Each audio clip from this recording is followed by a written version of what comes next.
바쁜 일상생활 여기 쫓기다 보니까 깜빡 잊어먹고 조건부 인가 사실을 잊어버린 경우가 있어요. 수입이 늘어날 경우와 관련해서 기재를 요구하면은 거의 조건부 인가 결정이 나올 가능성이 높다고 보시면 됩니다. 안녕하세요. 법원 회생위원 출신 회생파산 전문 법무사 최옥환입니다. 개인회생은 통상 이제 3년에서 최장 5년 동안의 정해진 변제 기간 동안에 납부금을 납부하고 잔여 채무, 즉 남은 채무는 모두 이제 면책을 받는 제도거든요. 그러니까 한 푼도 이제 안 갚아도 되죠.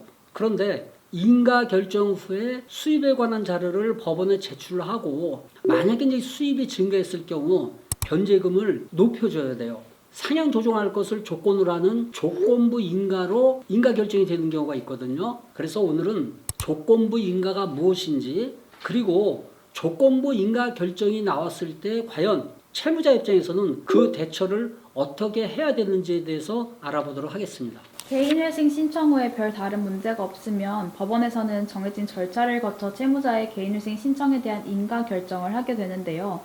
만약 변제 계획안 10항에 매년 수입 변동 보고를 하는 조건으로 인가 결정이 나온 경우에는 어떻게 대처해야 하나요?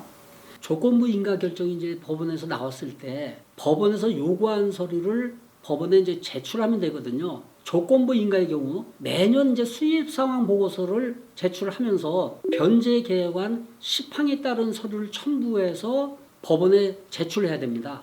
그런데 채무자 본인이 조건부 인가로 인가 결정이 돼서 매년 이 수입 보고를 해야 된다는 사실을 모르는 분들 의외로 많거든요. 대리인이 정확히 고지를 해주지 않아서 뭐 수입 상황 보고서를 제출하지 않는 경우도 있을 수 있겠지만은, 근데 적지 않은 경우가 바쁜 일상생활 여기 쫓기다 보니까 깜빡 잊어먹고 조건부 인가 사실을 잊어버린 경우가 있어요. 실무에서 이런 경우가 종종 발생하고 있습니다.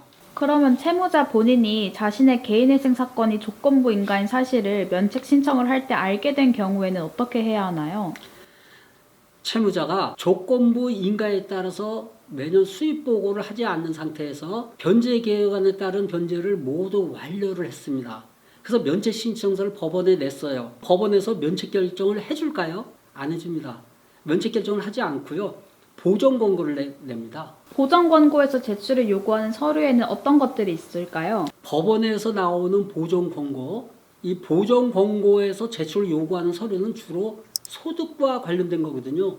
소득이 늘어나면은 그만큼 또 변제금을 높여야 되니까는, 그래서 주로 세무서 발행의 소득 금액 증명원이라든지 근로소득 원천 징수 영수증, 또는 이제 국민건강 자격 득실 확인원 같은 게 있거든요. 근데 이제 만약에 인가 결정 후에 평균 수입이 변제 계획안에서 정한 월 수입과 비교해 가지고 일정한 비율, 주로 뭐 30% 이상이 증가했다든지 50% 이상이 증가했다든지 일정한 비율 이상이 증가한 경우에는 증가된 수입의 일정 비율을 변제에 투입하는 변제 계획안 수정 허가 신청서를 반영한 변제 계획안을 다시 법원에 제출하도록 이렇게 권고를 하고 있습니다. 그러면 어떤 경우에 조건부 인가가 나오나요?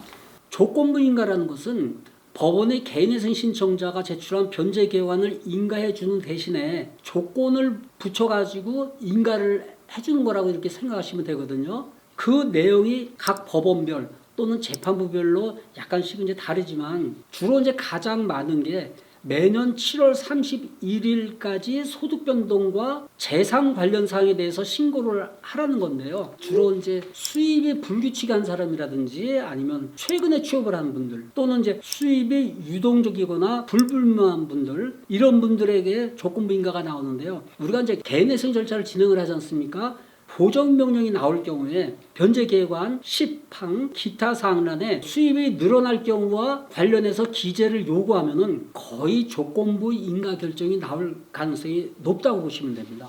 오늘은 조건부 인가의 내용과 그 대처 방안에 대해서 알아봤습니다. 조건부 인가의 경우라도 차근차근 서류를 준비하시면 면책 결정을 무난히 받을 수 있으니까요. 너무 그렇게 큰 걱정하지 않으셔도 돼요. 그러나 이제 경우에 따라서 이 수입이 큰 차이로 증가할 경우가 있습니다. 이때는 낭패를 당할 경우도 있으니까는 또 주의를 하셔야 됩니다. 오늘 제 영상이 좋으셨다면 구독과 좋아요를 눌러주시고 응원의 댓글 부탁드립니다. 더 구체적인 상담을 원하시면 댓글을 적어주시거나 저에게 상담 전화를 주시기 바랍니다. 스페라 숨을 쉰난 희망은 있습니다.